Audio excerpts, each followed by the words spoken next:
Zach Taylor remembered how to be a creative play caller. And, I mean, he's been doing that the last couple of weeks. I got to give him credit for that because everybody likes to tear him apart for his play calling, but nobody likes to give him credit when his play calling is good.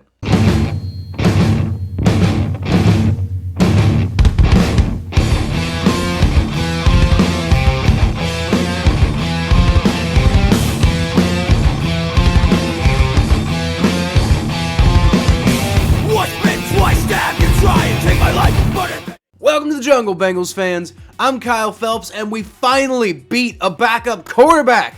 Ha! It's sad when that's the standard, right? But I'm not going to lie, I was thinking that whole thing was going to happen again there for a minute when the Dolphins took the lead at the end of the third quarter with Teddy Bridgewater starting. At that point, the Bengals offense was looking completely unsalvageable, and the defense can't be expected to do everything, right? To be fair, though, those were the last points that the Dolphins would score for the entire rest of the game. But before we get into all that, I'd just like to ask that you like the video and subscribe to the channel if you're enjoying the content. It really helps my channel grow, and it helps you to know when I drop all of my content. So, here's the thing. I really don't understand this offense. Am I the only one in that? I can't possibly be the only one because, I mean, I see plenty of people complaining about them. But it just seems like the thing that confuses me is it just seems like they're kind of randomly deciding whether they want to be competent or not at random intervals throughout the game. For the second week in a row, they got off to a really hot start. You know, finally, they're doing that now, driving the ball downfield on their first possession and finishing things off with a touchdown. The defense then proceeded to let the Dolphins drive all the way down the field, just barely holding them to a field goal at the 5-yard line. At this point, you're thinking, my God, there's no defense to speak of at all. This game is probably going to be a shootout. But, boy, you could not be more wrong about that. The next few drives, Bengals punt, Dolphins interception, Bengals turnover on downs, Dolphins field goal, Bengals punt, Dolphins missed field goal. Oh, and by the way, on that last drive, the one where they missed the field goal, Dolphins quarterback Tua Tagovailoa was brutally injured in one of the single scariest plays I've seen in the NFL since Alex Smith blew out his leg in Washington. Thankfully, it sounds like Tua is in stable condition and was released last night. Actually, per Jeremy Fowler, just a few minutes before I started recording this, he said that Tua Tagovailoa did make it home and was allegedly in good spirits, which is a very good thing, upon landing with the team.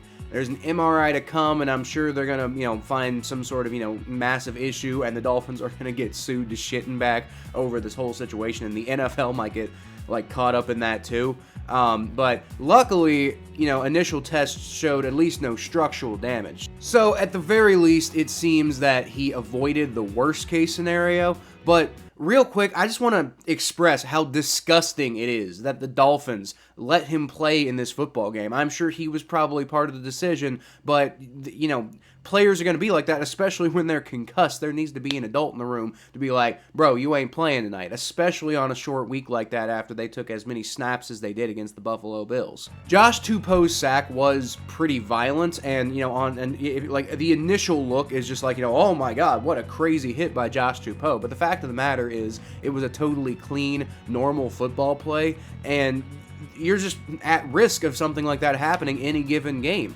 The reason it ended up being so bad is because Tua Tagovailoa was already dealing with some sort of concussion issue before this game. So you have to expect that something like this is going to happen to potentially aggravate an injury like that. That's just how football is, honestly. So from that point, Teddy Bridgewater came in to replace Tua, and the Dolphins offense started moving the ball.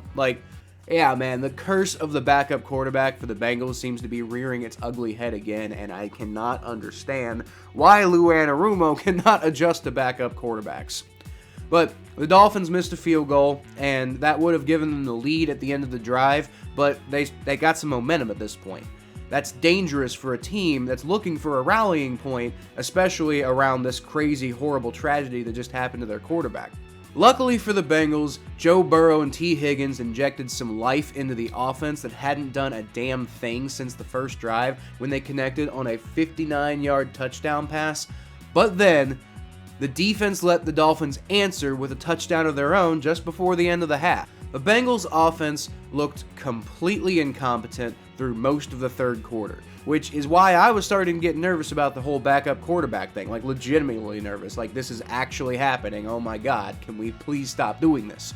Joe Burrow was over and underthrowing dudes left and right. I was actually starting to wonder what was up with him because the protection was mostly fine. I mean, everybody was praising the offensive line after the game. I haven't seen the PFF grades or anything like that, but everybody was praising the offensive line after the game, and as I was watching the game, they were pretty solid in protection. There were a few issues here and there, but nothing substantial.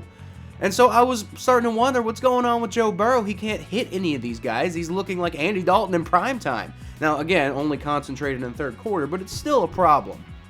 And then eventually the defense cracked and allowed another field goal. And by a little, I mean Teddy Bridgewater managed to connect with Tyreek Hill on a 64-yard moonball that Cheeto Awuzie actually covered quite well. It's just Tyreek Hill is an insane human being, and he still caught it. Just he bobbled it and still caught it. I don't know how he did it, but he's an alien like Patrick Mahomes. Although they still held the Dolphins to a field goal on the drive, so it could have been a lot worse than it really was. So now it's 15-14. The Dolphins have the lead. And the way the game is going, I feel like it's going to be another one of those games where I come on talking this recap about the huge missed opportunity the Bengals had in this game.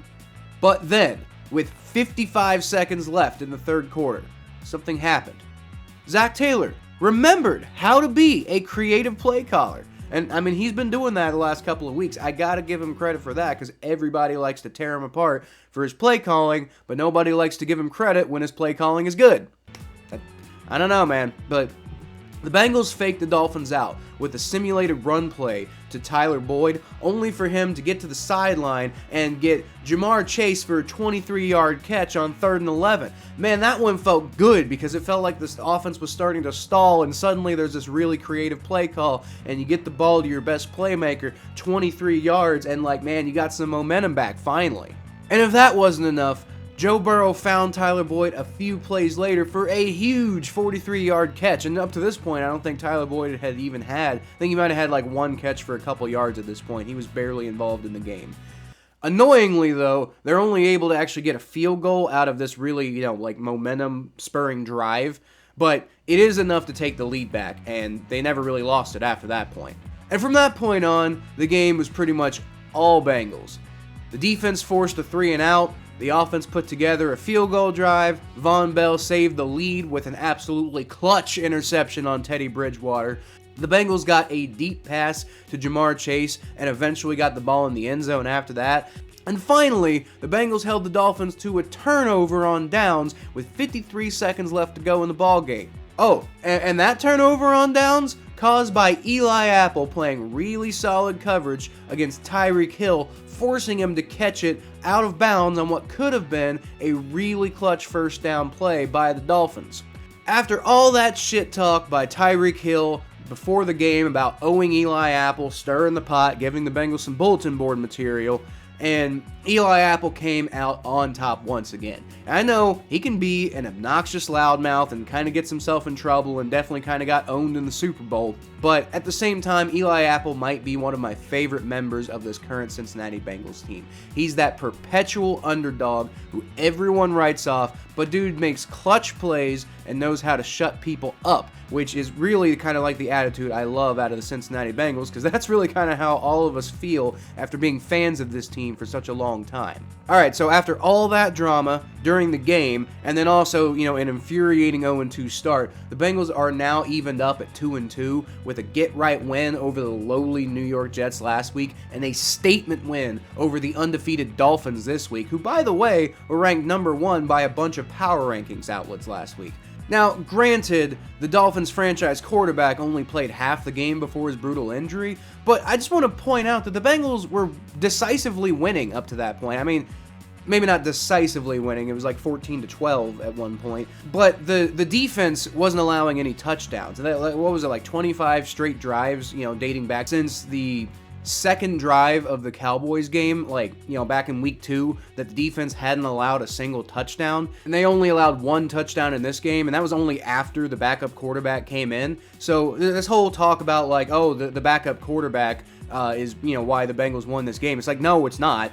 First of all, the Bengals are cursed when it comes to backup quarterbacks, and they seem to have broken it this week. But at the same time, like, that's not an excuse in any way, shape, or form. So now the Bengals are 2-2. They can follow up this game with a win in Baltimore next week. I think it's safe to say that the Bengals are all the way back to being contenders this year.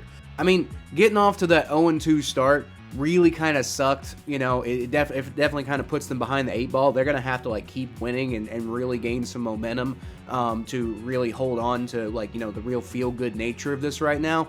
But at the same time, like, who can they not beat? Like, I mean, the Ravens don't have a really good defense. Then they play the Saints, they play the Falcons, they play, like, the Browns, who, like, if they can handle Jacoby Brissett, then they shouldn't have too much issue, because that Browns defense isn't very good either. So, I mean, like, the Bengals' upcoming schedule, now that they're back to 2-2, it's just like, I really think they could go on a potential run here. They actually have to go do it, and, as we saw in the first 2 weeks, it's really quite possible that they could just get caught up in their own shenanigans.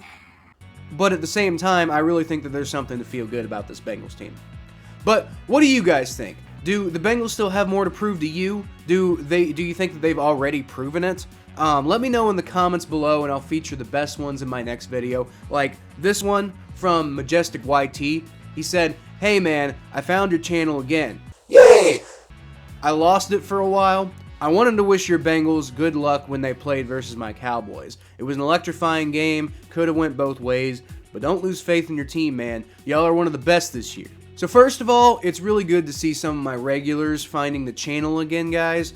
Sorry, it's my fault. I've had a really erratic upload schedule through the first few weeks. But anyway, as far as the Bengals go, Majestic YT, I ain't losing faith in the Bengals. I'm not. I'm always going to be realistic. So you posted that on my power rankings video, and I didn't put the Bengals in the top 10 because they hadn't earned it yet. But, I mean, I still think the Bengals could be there. They got to get it together. They got to prove to me before I can justify putting them that high. But I do think that the Bengals have a lot of good things to show right now. I think they also have some pretty clear flaws that they need to fix if they want to go on another run this year. But anyway, that's all I've got for this week, guys. You can find more of what I do at KylePhelps92 on Twitter, Facebook.com/ThePhelps, my written content at ATBNetwork.com, the Battle of Ohio podcast on YouTube, Spotify, and Apple Podcasts, and right here if you subscribe. But, like I said, that's all I've got this week, guys. I'll leave y'all, as always, with a hootie!